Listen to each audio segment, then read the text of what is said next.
Welcome back into South Florida Daily. Next up, you're going to meet our adoptable dog of the week from Justin Bartlett Animal Rescue. Here's Tales of Love. Justin Bartlett Animal Rescue, we're a nonprofit 501c3, and we're trying to help all the animals that we can in South Florida. We rescue mostly from high-kill shelters, and we have lots of dogs and puppies and kittens and cats waiting for their forever home. Janet, tell me about the foster process at the rescue. Fostering helps us save lives. When you foster and we have a dog that's come out of the kennel and gone into someone's home, we can rescue another dog. So it's like you're doing two things for one. Hi, I'm Summer Clark with Keller Williams. I'm here at Justin Bartlett Animal Rescue today with Christine and Helena. She's a 6-month-old Great Dane puppy. She's been here for quite a while looking for a forever home. Christine, tell us about her. So Helena is 6 months old. She's spayed. She's a Great Dane mix. She's very playful.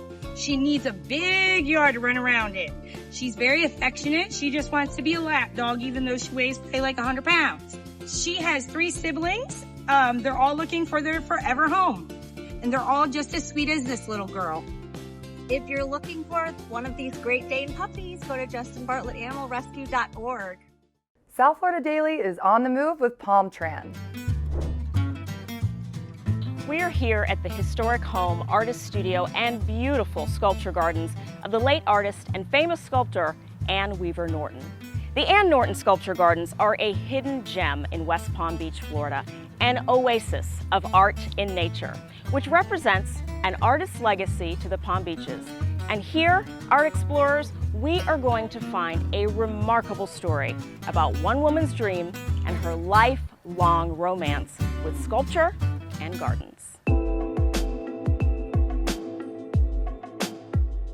Frances, thank you so much for hosting Art Adventures of the Palm Beaches. It is wonderful to be here at the Ann Norton Sculpture Gardens.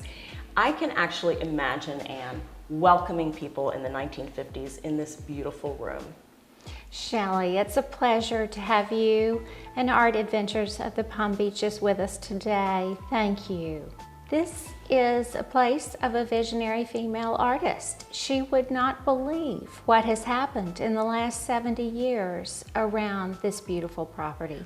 As the chairperson, Frances, what does it mean to you to be a part of this organization and work with the Ann Norton Sculpture Gardens? It's near and dear to my heart. It has all the elements, the nature, art, and history. The fact that we can serve this community, which was also so special to Ann Norton. And I have a personal connection that makes it all the more valuable to me. I knew many of Ann Norton's relatives, grew up hearing stories about her as an independent and talented young woman pursuing her dreams. And I grew up in Tuscaloosa, Alabama. She grew up in Dallas County, Alabama, Selma. So I knew so much about her before I ever found West Palm Beach, Florida.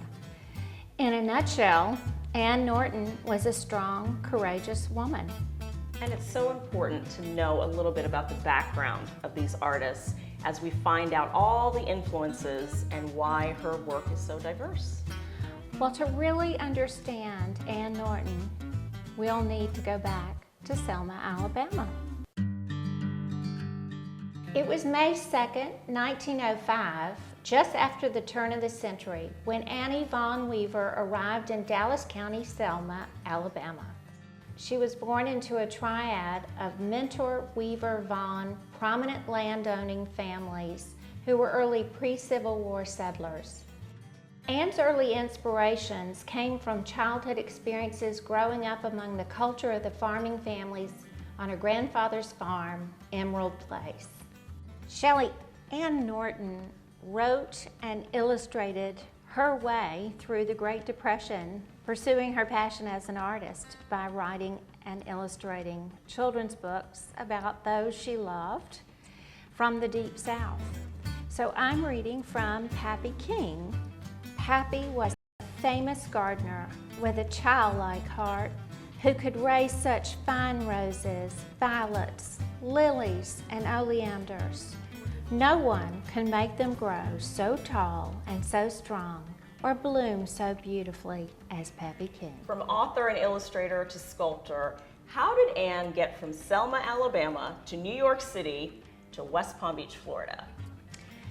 Well, as we know, it was very difficult for a female artist to make her way in New York City, and Anne Norton really made a name for herself and under some of the best sculptors at the time in the modernist movement.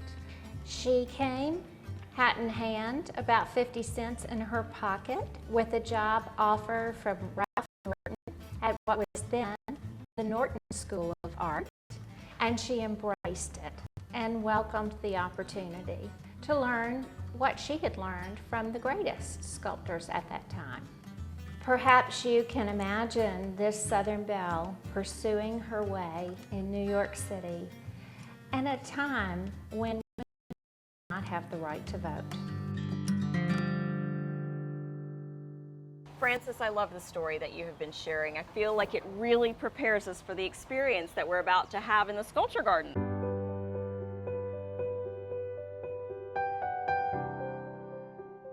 Here we're standing next to Untitled Horizontal Sculpture, which Anne Norton completed in 1979.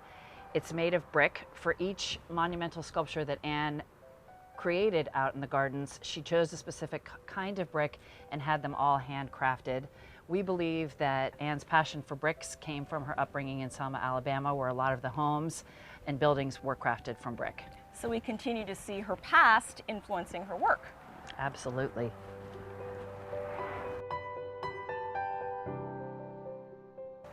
I'm sure that everybody interprets things differently. Over here we see a little bit of cubism, and then here maybe a little bit more primitive influence. Yes, this is a piece called Seven Beings that Anne did. It's Norwegian granite. This was a sculpture that she created in honor of her husband. It's her love letter to him. It's the seven beings. They're neither human nor animal. It's up to you to interpret them as you see fit. The Norwegian granite has been hand chiseled and smoothed to perfection, revealing the sparkle in the stone. She was a small woman with big dreams. She thought big, so she would get up on scaffolding, and she was here. We have photographs of her hand chiseling and hand carving and doing all of the direct work on the piece herself, creating this incredible finish. That really speaks to her personality and her presence as an artist.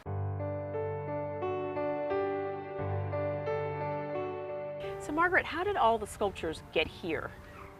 Well, Anne in the 1970s built all these in situ out of brick that she had imagined specific colors for each piece. She referred to these as her gateways. Gateway meaning to transport you to another place. She never liked to title her works. She liked them to be interpreted by the observer.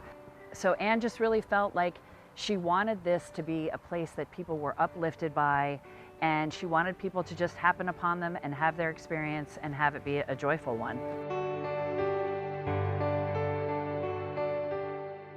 You can really sense here in the garden that this is a marriage of art and nature. The setting for Anne's artwork here is a rare palm and cycad garden. We have over 250 species of rare palms and cycads that form this green background. The marriage between the art and nature is what we use in all of our programming that we share with our community. Our children's education programs, the children are brought into the gardens, they learn about art, history, and the environment. And as far as the community goes, the same extension goes out. We have visiting exhibitions for artwork, we have tours of the gardens, we do programming with lectures, and we really have managed to take all pieces of Anne's interest and passion and share it with the community through our programming. I know one of the things that you see here is her actual artist studio, which was a gift to her from her husband. That's correct. Ralph Norton had the artist studio built in 1948 by Marion Sims Wyeth for Anne as their wedding gift, the year of their wedding. As you look around, it really is just a love affair with art, with her husband, with the community, and with her legacy giving back to the Palm Beaches.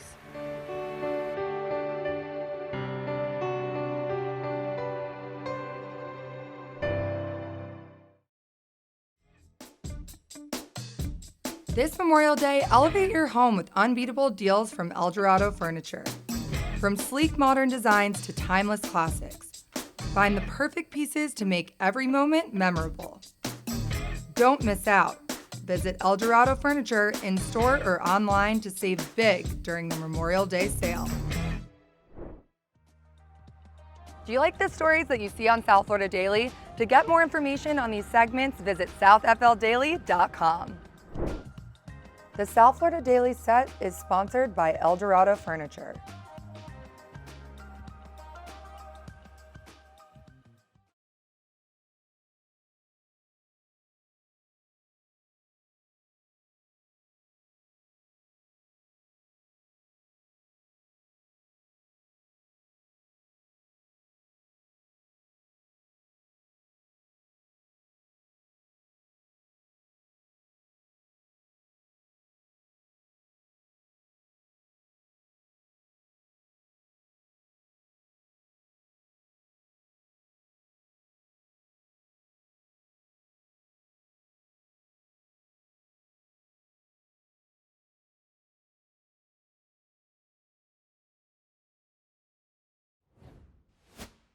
South Florida Daily is on the move with PalmTran. Today on the Wild Palm Beaches, we're at a very special place where Florida native wildlife is rehabilitated and nurtured. This is Bush Wildlife Sanctuary.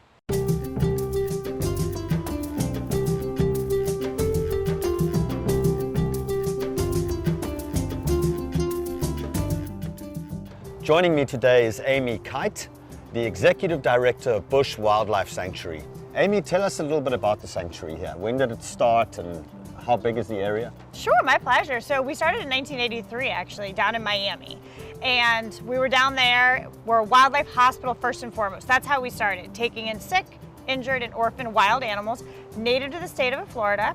And the goal is to get them back out in the wild when they're feeling better. We realize that a lot of our animals are impacted by humans. So not only do we have the hospital, but we also have an environmental education portion that also complements our mission. We're up to almost 6,000 animals a year that we take in and over 200,000 visitors that come see us annually. So it's really grown. Oh, that's incredible. And what are your most frequent patients? Possums. Possums. Virginia opossum ranks #1 historically year after year. And that's because if you think about it, they're a marsupial. They're the only marsupial or pouched mammal that we have here. So if one mom gets hit by a car or attacked by a dog or something like that, that can be up to 14 new patients with just one case. So each year we average somewhere between 400 and 500 baby opossums that come in. Our main goal, being a hospital, is really kind of putting a Band-Aid on the situation.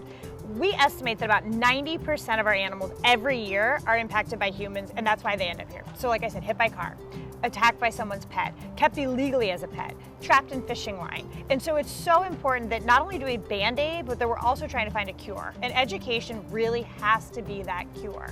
Understanding these animals, what is in your yard, what the baby season is, what the breeding season is, why they're behaving a certain way, and how you can help to make sure that not only are you keeping them safe, but also keeping yourself safe and keeping our environment healthy and thriving. What stands out as some of the most amazing stories that you can tell about recovery? I mean, there's just all kinds of different and unique ones. One of my favorite is actually one of our animal ambassadors. So it's not one that's been released back out in the wild, but it was my first experience with the youngest baby bald eagle that I had ever seen in my career. At 6 weeks old, he had cancer that had overtaken the side of his face. So we were able to go in, remove that. He does lose his eye, unfortunately, in the process because it was damaged from the tumor, but now he's an educational ambassador. Not only is it a story of our wildlife, but there's a survival aspect. Children who are dealing with serious illnesses and a story of hope and survival. And not only to mention cancer survivors, you know, there's so many factors when I bring him out to programs that people connect to this animal.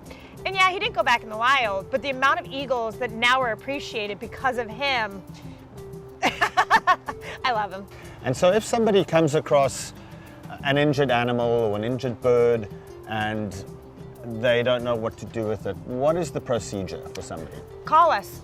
First and foremost, technology is amazing now. Take a video, take a picture, send it to us. A lot of times these animals don't necessarily need intervention, but we as humans don't understand the natural behaviors and we want to help. So reach out to us, let us know what's going on, and we can talk you through. Leave it alone, move it somewhere safe, bring it to us, whatever that case may be, we can help you get into the end goal. Well, thank you very much. It's great learning about the sanctuary. We're not the stars of the show, though, so we're going to head out and meet the real stars of the show with Amy.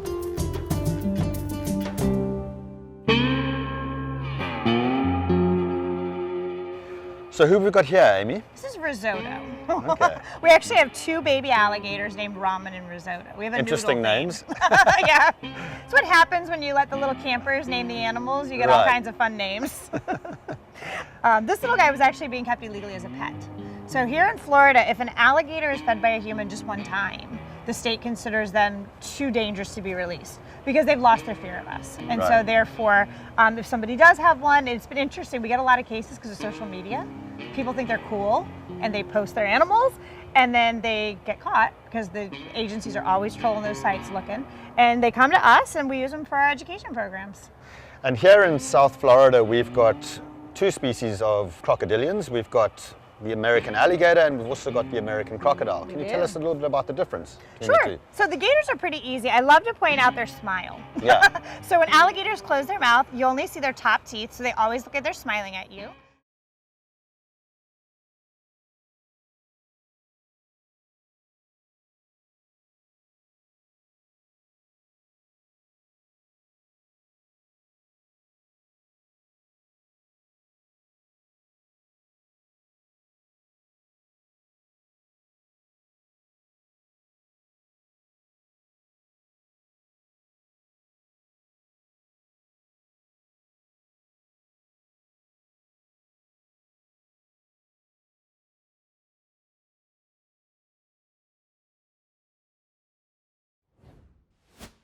Welcome back into South Florida Daily. The Winter Equestrian Festival is over, but we had so much fun covering this year's season. Such a great time. The good news is you can still go out to Wellington and see some of those athletes preparing for the Summer Olympics.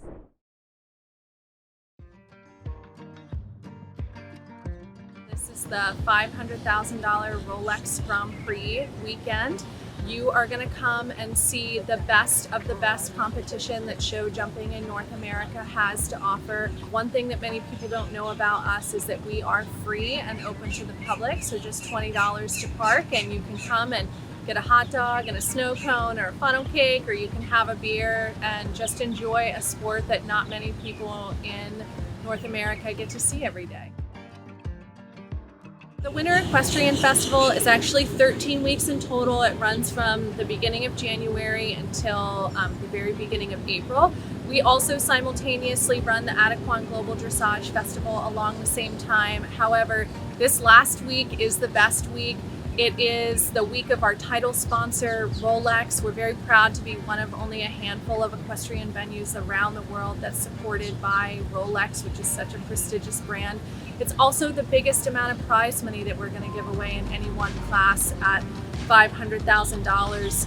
Also, because this year is an Olympic year, you're seeing many, many international riders that don't always come to the United States because they're competing in Europe, and you get the best of the best Americans that are here. We actually represent all 50 states and over 34 countries, so you have many athletes that are here from California or Michigan or Texas or New York. Fan favorites like McLean Ward or Kent Farrington, but also newcomers like Jessica Springsteen and Carl Cook, all vying for that chance to be on the short list and then hopefully get picked to go to the Olympics. So it's really the best chance for people that are just getting interested in the sport to see all of the most amazing things that it has to offer. Someone's never come out to Wellington before. Describe why they should come out here this weekend with their family, friends, and watch the competition. Well, I think it's a great outing for both kids and adults. The horses are beautiful. The sport is the highest level here, particularly this final week. And it's an exciting evening of sport and a lot of activities for the rest of the family. There's a whole lot of the fan experience when you walk in. You've got the fire-eating dragons and the carousel and all that, but what everybody really comes here is for the competition. And in our sport at this time of year, this is the highest concentration of the best ranked riders in the world.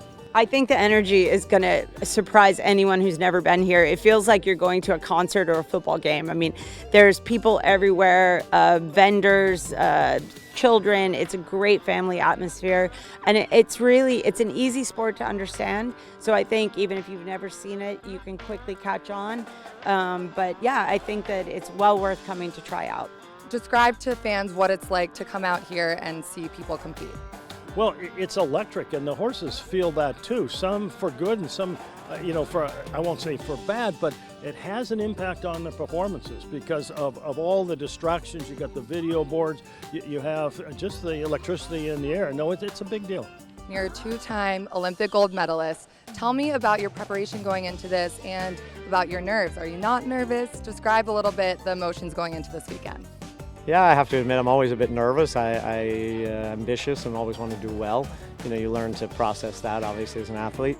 I have an exciting horse competing this week, a new horse for me, but he's been coming along great, and I think he's really primed for this weekend, and possibly an Olympic bid later in the year. So, we'll go one step at a time, but this is certainly a step along the road. I don't know that we calm our nerves completely, but I think, for us, we've done this a lot, and we have to focus on our horse. So I think, once we get on the horse and you get busy doing what you're doing, the nerves go away and it's all about the job at hand.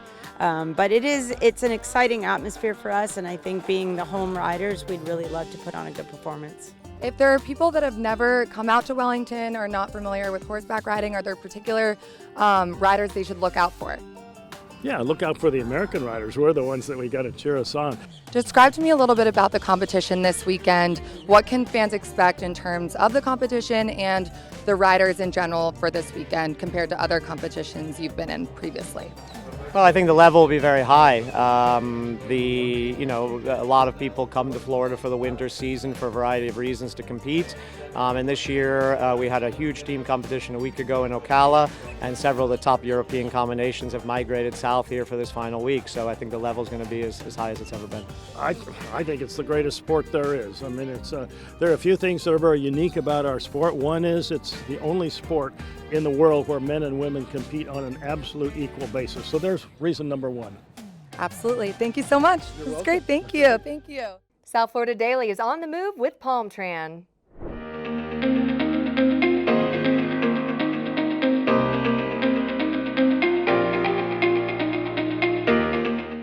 The Palm Beaches is the epicenter for the ultimate equestrian life. Let your spirit rise. Our Winter Equestrian Festival is the world's largest and longest running equestrian sports event. The National Polo Center in Wellington, one of the world's largest, attracts top athletes and spectators for world-class polo, festive field-side brunches, and non-stop fun in the sun. And that's not all. Equestrian life in the Palm Beaches will focus on every aspect of the incredible equestrian lifestyle right here in Palm Beach County. From competitions, events, and training to trail riding and equine therapy. When it's winter everywhere else, it's equestrian season right here in the Palm Beaches. So get ready for some horseplay, Palm Beaches style.